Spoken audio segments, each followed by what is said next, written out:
When I was about 13, my mum and dad invited round our previous neighbours from the block of flats we used to live in until I was about 5 years old. Anyway, I'd been sent to bed, but I could still hear everyone talking about this and that, until the neighbour woman said, "Hey, Digsy's mum, do you still remember when Digsy used to complain about there being someone in his room? Well, there's a family that's just moved into the floor above who have a 3-year-old son, and he is complaining of the exact same thing Digsy did." This creeped me out. I had no recollection of this, so the next day I asked my mum, and her first reaction was, "You don't remember?" Then she told me all about the weird stuff that used to happen. Footsteps up and down the hall, stuff going missing.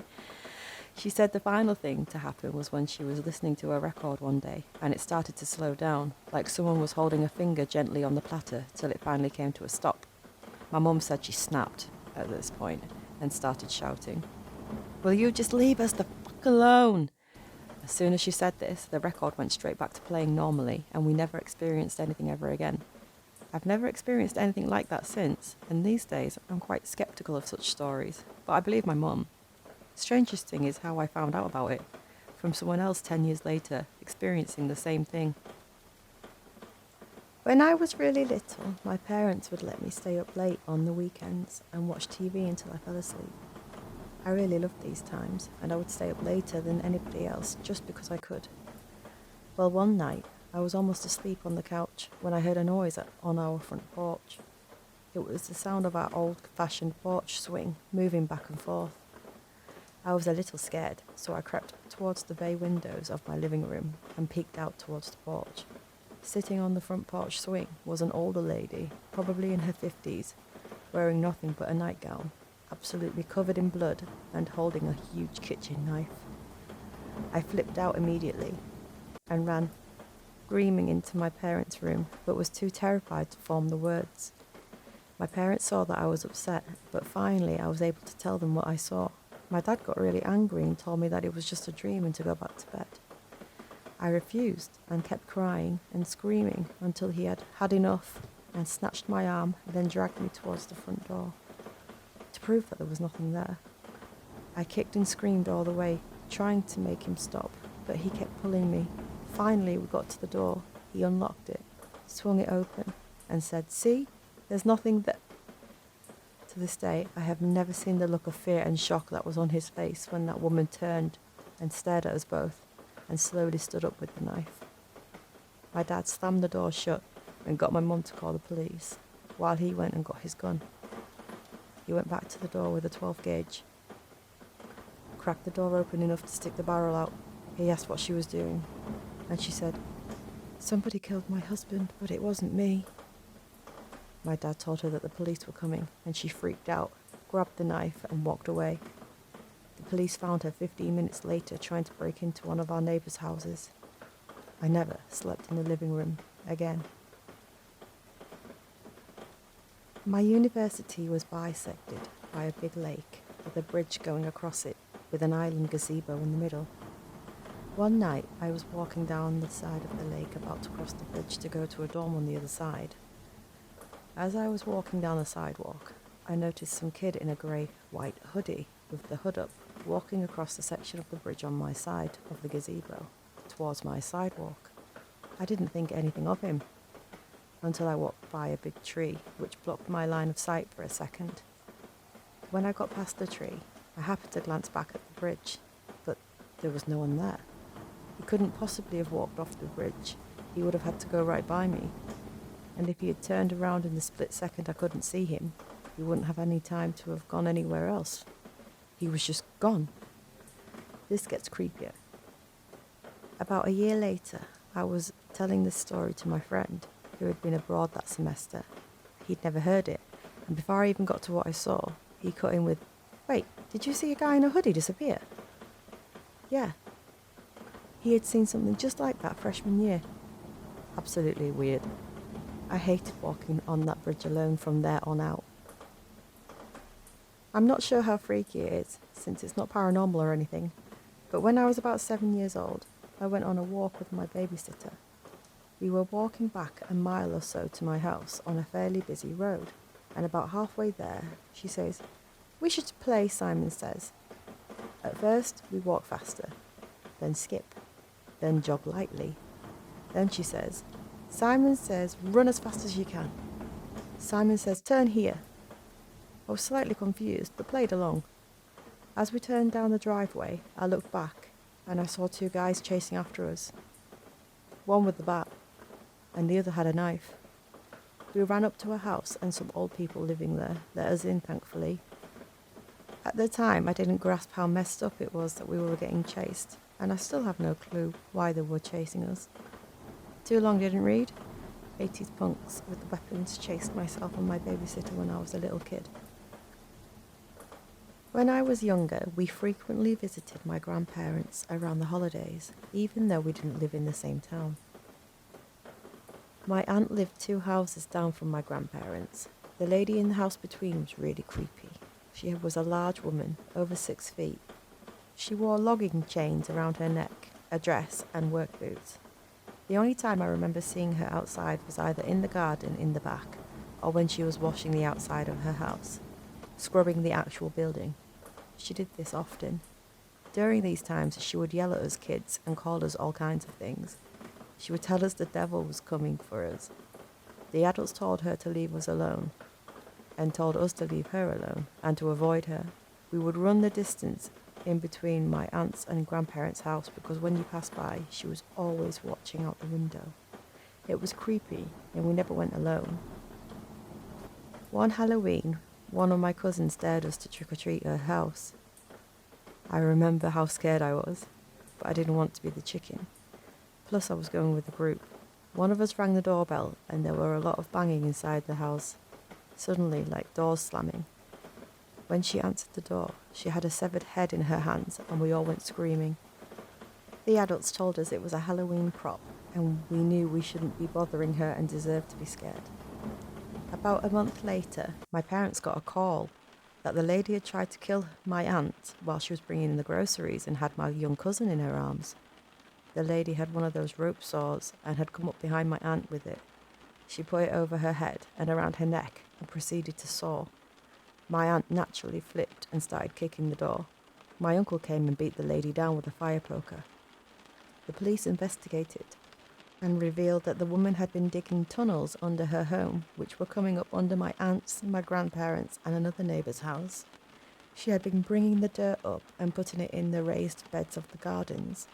She also had a shrine of some sort underground, which had a few severed heads around it.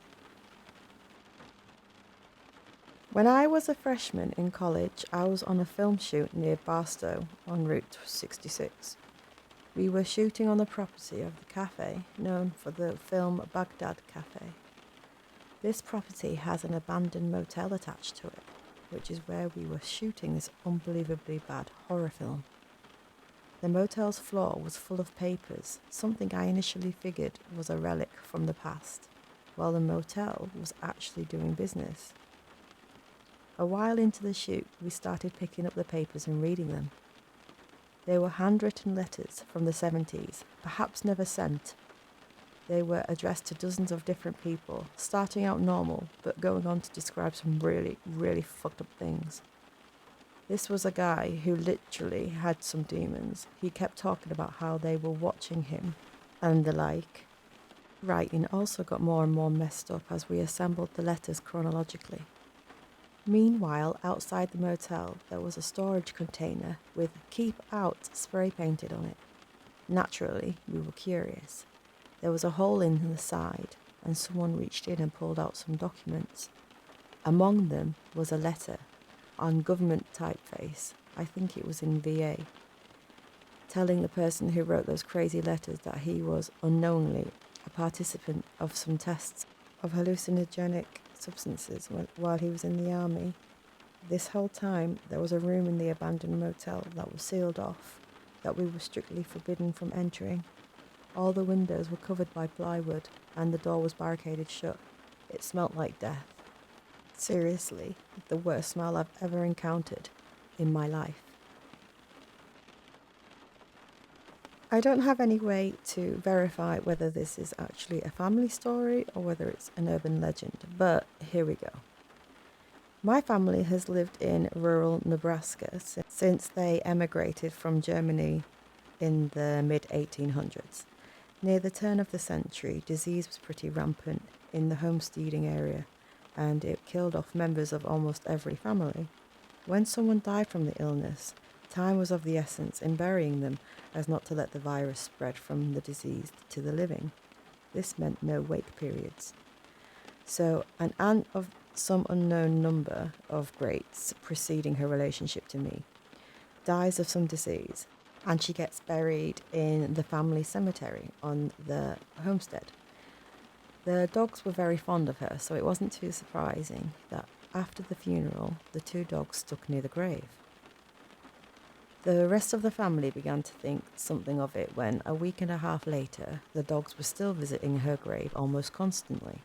But they weren't just at the grave, they were visibly distressed, frantic, and often barking while there. This goes on for maybe 2 weeks, when the family decides to check it out. They dig the casket open and open it. The deceased's hair has all been pulled out. Her fingers are raw and bloody and mangled from where, on the inside of the casket door, they can see deep scratches in the wood. She was comatose when they buried her, and she came to while underground, spending probably her last 5 or so days alive in a buried casket. Ever since I was really little, my family had always encountered really weird ghostly phenomena. The house we lived in now had been the worst by far. However, with an almost constant stream of events happening, one of the stories that always freaks people out is that there was a little girl who knew our names and would approach us all at different times. One night I was asleep and I heard a knocking on my door and a girl's voice saying, "Dean, open the door. Let me in, I want to play. Open the door." At first I thought it was my sister, but as I woke up I realised it was a much younger girl's voice. I sat there silently, freaking the F out, until it eventually stopped.